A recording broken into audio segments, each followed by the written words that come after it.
donc des imitateurs de Dieu, comme des enfants bien-aimés, marchez dans la charité, à l'exemple de Christ, qui nous a aimés et qui s'est livré lui-même pour nous comme une offrande et un sacrifice de bonne odeur. 3. Que l'impudicité, qu'aucune espèce d'impurité, que la cupidité ne soit même pas nommée parmi vous, ainsi qu'il convient à des saints, qu'on n'attende ni des paroles déshonnêtes, ni des propos insensés, ni des plaisanteries, choses qui sont contraires à la bienséance, qu'on attend plutôt des actions de grâce. Car sachez-le bien, aucun impudique, ou impur, ou cupide, c'est-à-dire idolâtre, n'héritera n'a de l'héritage dans le royaume de Christ et de Dieu.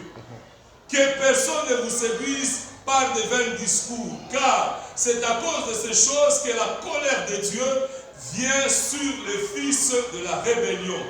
N'ayez donc aucun part avec eux. Alléluia. Bien-aimé, la première chose qui déclenche le réveil dans la vie du chrétien, c'est l'abandon du péché. Amen. Amen.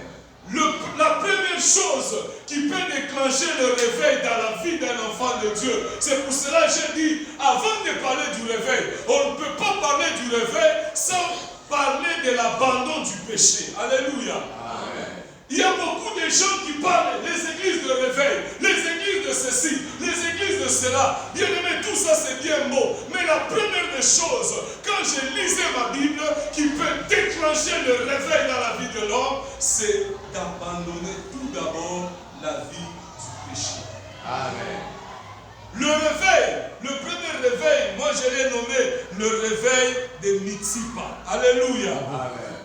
Quand nous lisons 1 Samuel, le chapitre 7, nous allons comprendre quelque chose. Dieu ne peut pas marcher avec toi si tu ne passes pas par la vie de repentance. Tu ne peux pas être éveillé spirituellement si tu n'as pas encore réglé la vie du péché. Alléluia. Bien-aimé, on ne peut pas parler du réveil. On ne peut pas parler de la vie, des réveils, des révolutions avec Dieu sans que nous puissions d'abord, premièrement, abandonner la vie du péché. C'est comme ça, la première chose qui déclenche le réveil, c'est la repentance. Amen. Sans la repentance, tu ne peux pas vivre la vie du réveil. Alléluia. Parce que nous avons vu avec vous que les choses qui précèdent le thème que je suis en train de dire, on parle aux enfants de Dieu en Éphésiens qu'ils devaient d'abord abandonner toutes ces choses. La vie déshonnête, la vie de cupidité, la vie d'impudicité. Ce sont ces choses-là qui nous empêchent de nous réveiller spirituellement. Je pensais que nous allons dire Amen. Amen. Nous allons lire d'abord dans 1 Samuel pour que je puisse bien situer les choses. 1 Samuel chapitre 7.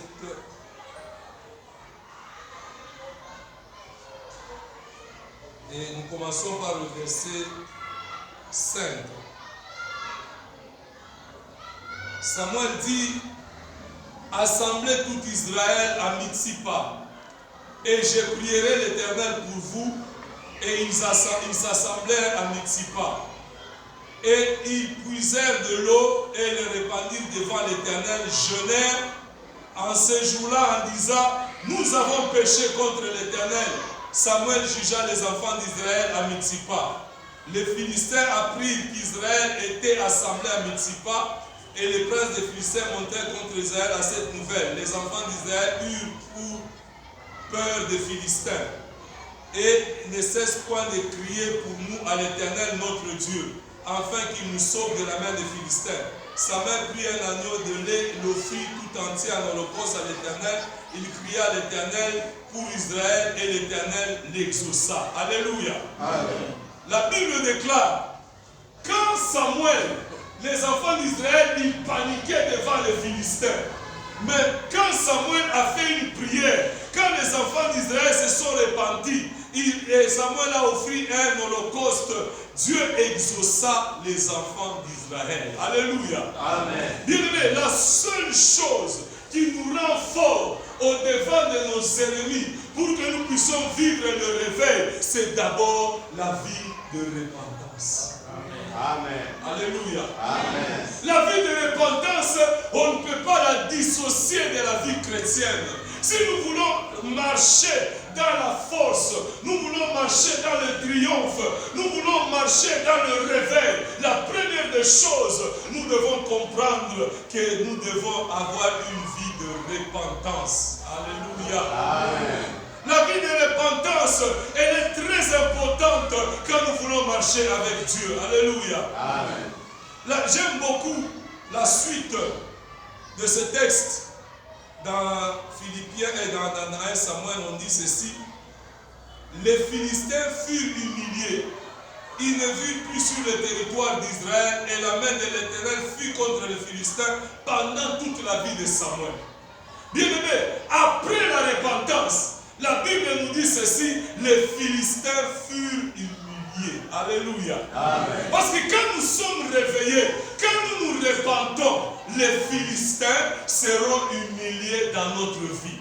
Amen. Les Philistins représentent tous ceux qui sont comme nos ennemis, tous ceux qui sont comme des sorciers, tous ceux qui sont comme les occultistes, tous ceux qui te combattent dans ton milieu professionnel. C'est cela que représentent les Philistins. Et la parole de Dieu dit ceci, les Philistins furent humiliés tout simplement parce qu'Israël s'était repenti. Amen.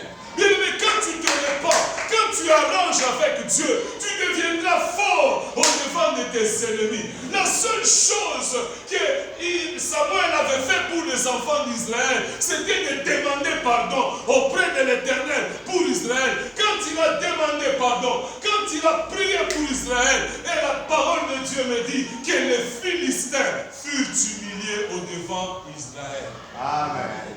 Bien-aimé, la première des choses qui déclenche le réveil dans la vie d'un enfant de Dieu, c'est la repentance. Il n'est-il pas écrit dans la parole de Dieu, sans la sanctification, il est impossible d'être agréable à Dieu. Mais avec la sanctification, cela veut dire il est possible d'être agréable à Dieu. Sans la sanctification, il est impossible de plaire à Dieu. Mais avec la sanctification, nous plaisons à Dieu. Et quand nous plaisons à Dieu, nous humilions nos ennemis. La Bible déclare, les Philistins, ils furent humiliés pendant toute la vie de Samuel. Parce que Samuel a apporté le réveil parmi les enfants d'Israël. Et le réveil qu'il a apporté, c'est d'amener le cœur des enfants d'Israël à la repentance. Amen. Alors que quand nous lisons ici en haut, on nous montre que les enfants d'Israël paniquaient devant les Philistins. Mais après la repentance, ils sont devenus plus forts. Ils n'ont plus paniqué devant les Philistins. Cette fois-là, ce sont les Philistins qui furent humiliés devant les enfants d'Israël. Bien-aimés, notre force à nous réside dans la sanctification. Amen. Notre force à nous réside dans la crainte de Dieu. Si nous marchons dans la crainte de Dieu, cela déclenche le réveil. Alléluia. Amen. Réveille-toi, toi qui dors. Relève-toi, toi qui dors. Parce que Christ va éclairer ta vie. Bien aimé, si tu veux voir clair dans ta vie, marche dans la sanctification. Amen. Je disais ceci, si tu veux voir clair dans ta vie, si tu veux que Christ puisse, Christ puisse éclairer ta vie, il faut que tu te relèves, que tu quittes la vie du péché. Alléluia. Amen. Tu dois quitter la vie des idoles. Tu dois quitter les choses que tu aimes. Tu dois quitter tes idoles. Si tu quittes toutes ces choses, quand nous lisons le texte de Samuel que nous sommes en train de lire, la Bible déclare, Samuel dit tout à toute la maison d'Israël, si c'est de tout votre cœur que vous revenez à l'Éternel, ôtez du milieu de vous les dieux étrangers. Bien-aimés, si nous rentrons de tout notre cœur auprès de l'Éternel, nous devons ôter du milieu de nous tout ce qui est étranger à Dieu. Bien-aimés, nous ne devons pas trimballer des choses étranges dans la présence de Dieu. Il y a des choses qui sont étrangères à Dieu, des choses que Dieu n'aime pas, des choses que Dieu n'admet pas. La Bible déclare, si vous voulez rentrer de tout votre cœur, ôtez les dieux étrangers, les astartés, dirigez votre cœur vers l'Éternel, servez-lui seul, il vous délivrera de la main des Philistins. C'est ce que dit la parole de Dieu. Le réveil vient quand nous sautons tout ce qui n'est pas de Dieu à nous. Le réveil vient quand nous nous débarrassons des œuvres mortes. Le réveil vient quand nous nous débarrassons de la vie du péché. Et là, nous devenons forts. Nous humilions les Philistins. Amen. Alléluia. Mais le péché nous avalie, le péché nous rend faibles, le péché nous réduit à néant. Les enfants d'Israël, chaque fois qu'ils péchaient, ils étaient faibles devant les ennemis. Mais chaque fois qu'ils revenaient à l'Éternel, ils devenaient des vainqueurs, ils devenaient des concurrents. Bien-aimé, si tu veux que Christ puisse t'éclairer, quitte la vie du péché. C'est la première chose qui déclenche le réveil dans la vie de l'homme, c'est quand tu abandonnes le péché. C'est quand tu abandonnes la cupidité. C'est quand tu abandonnes les mauvaises histoires. Que quand tu abandonnes la médisance, comme on nous a dit ici. Il y a des enfants de Dieu, ils sont que dans la médisance. Ils sont que dans la médiocrité. Ils voient ça, ils parlent. Ah, tu as vu maman telle. Tu as vu ce qu'elle a fait. Tu as vu qu'elle a fait ceci. Tu as vu qu'elle a fait cela. Tu as vu qu'elle a... Bien, mais il y a des gens qui sont dans la médisance. Il y a des moments, il y a des frères que je fous. Quand ils t'approchent seulement pour parler des autres, bien, mais approche-moi même pour un business. Il ne faut pas m'approcher seulement pour des non-sens. Tu viens seulement pour me dire, tu as vu ce que cette frère a fait. Tu as vu tel frère a fait. Tu connais la vie de tout le monde, mais tu ne connais pas ta vie. Bien, mais tu ne peux pas être là, tu connais la vie de tout le monde. Tu connais les défauts de tout le monde. Tu connais les forfaits de tout le monde. Mais tu ne te connais pas toi-même. Bien aimé, nous ne devons pas être de ceux-là qui sont dans la médisance, qui sont dans les jalousies, qui sont dans la médiocrité. Dieu n'aime pas ça. La première des choses qui déclenche le réveil, c'est la repentance. Amen. Nous ne devons pas nous haïr inutilement. Il y a des gens qui se haïssent inutilement. Ça veut dire quoi? Toi, tu penses que les gens doivent être seulement de ton obédience? Non, on doit nous aimer tels que nous sommes. Tu ne dois pas m'aimer parce que je suis de ton obédience, parce que nous partageons le même point de vue. Tu dois m'aimer parce que Jésus t'a demandé de m'aimer comme ton prochain. Je dois t'aimer pas parce que ta tête me plaît tellement. Je t'aime parce que c'est un devoir de t'aimer en tant que mon frère. La Bible déclare, aimez-vous les uns les autres comme je vous ai aimé. Nous ne devons pas être sélectifs dans l'amour. L'amour, c'est un devoir. Dieu nous demande de nous aimer. Il y a des frères qui ne sont pas aimables.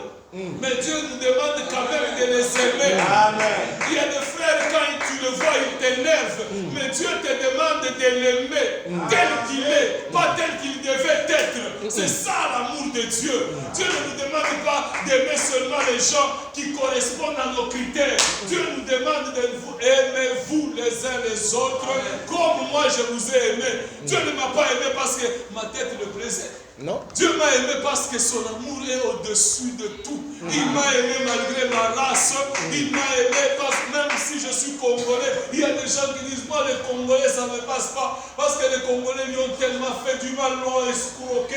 Et lui il n'aime pas tous les Congolais. Mais Dieu nous a aimés malgré qu'on est Congolais. Les Congolais ont fait tellement de dégâts dans ce monde que des fois on paye le prix des choses qu'on n'a pas fait. Tu peux arriver quelque part à cause des escrocs de 1970, des Congolais là, qui sont déjà morts. On prend ton passeport, on les regarde comme ça dans tous les sens. À cause des mauvais Congolais, les Congolais de mauvaise qualité nous ont fait tellement de problèmes. Partout où nous allons, parce qu'ils ont laissé des cachets terribles. Mais Dieu te demande d'aimer même les Congolais là. Amen. Alléluia. Amen. Alléluia. Aimons-nous les uns les autres. C'est ce que nous demande la parole de Dieu. Alléluia. Amen. Bien-aimés, j'aimerais que nous puissions nous réveiller. Le réveil est très important. Alléluia. Amen.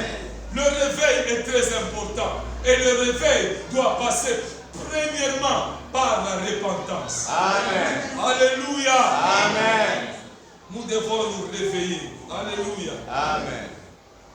le réveil que Samuel a dit, et toute la maison d'Israël, il a dit, dirigez votre cœur vers l'Éternel, servez-lui seul, il vous délivrera de la main des Philistins. Et les enfants d'Israël, ça j'aime le verset 14 et le verset 4 de 1 Samuel 7. Les enfants d'Israël ôtèrent au milieu d'eux les Baals, les Astartés, ils servirent l'Éternel seul. Alléluia. Amen. Bien-aimés, ce matin, nous voulons prier pour ôter certains mauvais comportements.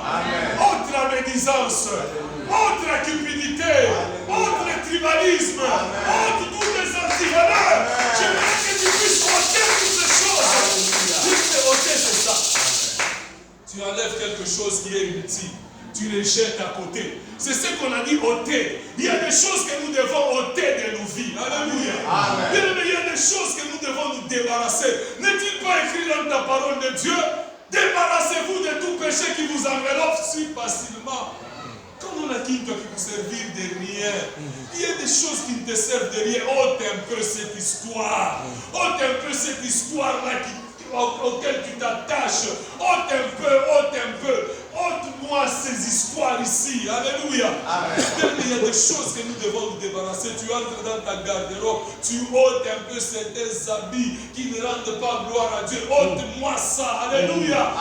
On doit ôter certains comportements. Alléluia. Rentre dans ta maison, regarde dans ta maison, dans ton salon. S'il y a des whisky, s'il y a des liqueurs, ôte-moi ça de ta maison. Parce que tu dois sanctifier ta vie. Il y a des choses que nous devons ôter. S'il y a des livres qui ne rendent pas gloire à Dieu, ôte-moi ces livres, va les brûler. Parce que Dieu, il aime les gens qui peuvent ôter certaines choses. Et c'est ce qui déclenche le réveil. Amen. La première chose qui déclenche le réveil dans la vie de l'homme, c'est sanctification. Tu ne peux pas te réveiller sans regarder les choses en amour telles que la parole de Dieu nous présente. Nous devons nous sanctifier. Alléluia. Amen. Les enfants d'Israël, ils ont décidé de ôter. Quelle est ton Astarté? Qui est Baal dans ta vie? Alléluia. Amen. Chacun a ses idoles dans son cœur. Qu'est-ce que tu as comme idole? La chose pour laquelle tu es prêt même à abandonner l'église. La chose pour laquelle tu es prêt même à ne pas venir au culte. Tu connais toi-même ton Astarté, c'est quoi? Tu connais Baal dans ton cœur, c'est quoi? Nous ne parlons pas des Baal de cette époque. Chacun a un idole dans son cœur. Alléluia. Amen. Pour ça, tu es prêt à tout. Alléluia. Amen. Il y a des gens, leur idole, c'est l'argent. Quand il regarde le solde de son compte, il est tellement content. Il pense que sa vie est rassurée par le solde. Vous savez, il y a un ami qui m'a toujours plu. Et s'il y a des gens, chaque matin, il se réveille. Il vient et regarde, il y a combien? Et quand on lui donne le bout de papier, il pense que sa vie est rassurée par ce qu'il y a dans le compte. Non! La vie de l'homme ne dépend pas de ce qu'il a. Il y a des maladies qui sont plus chères que ton solde. Peut-être ton solde c'est 50 000. Quand tu arrives quelque part, un médecin te dit que pour ton cas ici c'est 250 000. Tu vas mourir parce que ton solde ne va pas t'aider. Mais celui qui est tout puissant, qui peut toucher ta tête, malgré ton solde, c'est Jésus-Christ. Alléluia. La vie de l'homme ne dépend pas de combien tu as. C'est comme ça que la parole de Dieu dit chaque jour suffit sa peine. Qui est ton idole? Alléluia. Vous savez, il y a des gens qui sont morts, une histoire là que vous avez rencontrée, ils meurent avec l'argent dans la hanche. C'est une capitale là-bas, il touche. Mais on a couffé la capitale, on a mouché dans la capitale, les idiots prennent l'argent là, on a ikunya, chai, pakirio, parce que pour lui, son idole, c'était ces 1000 € là-bas qu'il avait dans le. Il pense que si on touche à Mountuni capitale, Mountuni Mountuni. Qui est né avec un capital ici? Nous sommes nés sans habits, sans quoi que ce soit. Nous allons partir sans ces histoires. Ces choses ne nous aident qu'à vivre sur la terre. La vie de l'homme ne dépend pas de ce qu'il a. La vie de l'homme dépend de ce qu'il est et de ce que Dieu est pour lui. Qui est ton idole? Alléluia. Il y a des gens, ils sont prêts à tout. Pour la personne, je ne sais pas, pour la femme qu'il aime, pour, je ne sais pas, le mari qu'il aime, il est prêt même à aller chez les féticheurs. Bien-aimés, nous devons nous débarrasser des Astartés et des Baals dans nos vies. Nous allons tenir debout. Nous allons prier le Seigneur. Nous allons écouter la parole de Dieu. Nous allons écouter la parole de Dieu.